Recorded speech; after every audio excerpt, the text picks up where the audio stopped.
Have you ever wondered how mining projects can impact local communities and the environment? Let's take a moment to delve into the heart of Central America, to Panama, where a controversial contract has been stirring up quite the storm. The Panamanian government granted Canada-based First Quantum Minerals the rights to operate Central America's largest copper mine. It's not a small deal we're talking about here.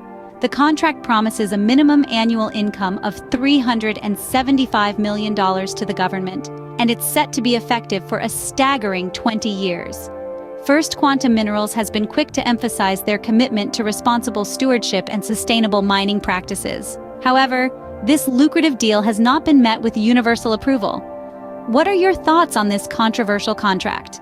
Comment below, and if you like our content, don't forget to subscribe to our channel for more.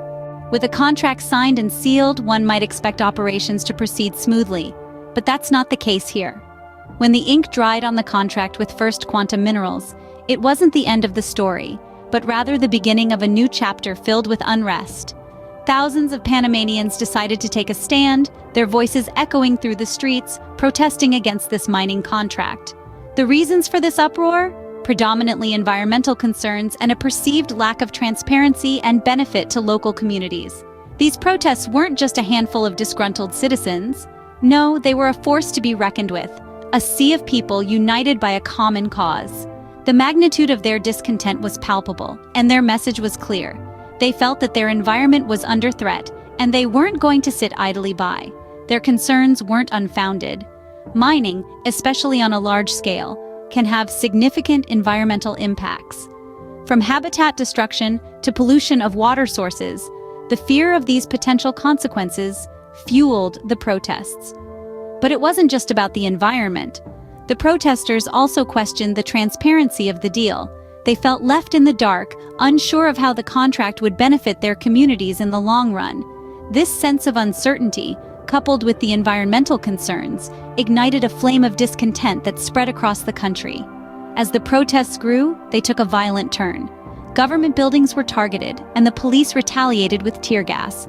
It was a clear indication of the escalating tension and the severity of the situation.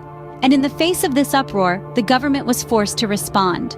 When public outcry reaches a fever pitch, how should a government respond? In the face of mounting protests and increasing public dissent, Panama's government, led by President Laurentino Cortizo, chose a democratic path. In an attempt to address the public's fears and concerns, President Cortizo announced a national referendum.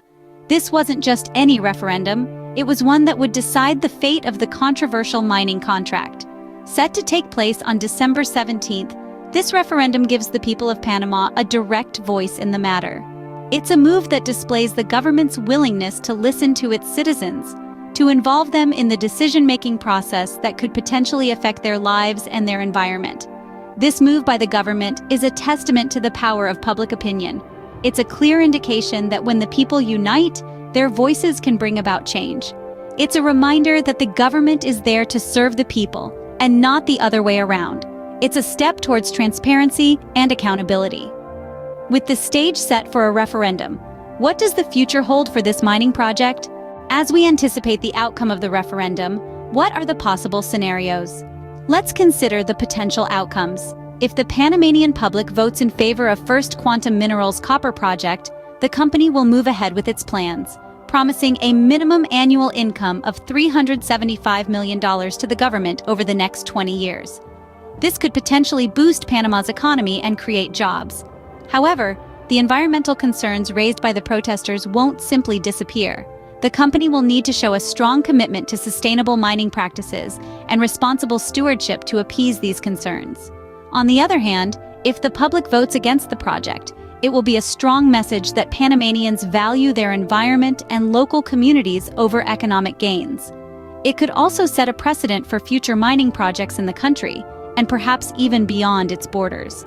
This would likely mean that any future projects would need to be more transparent and offer clear, tangible benefits to local communities.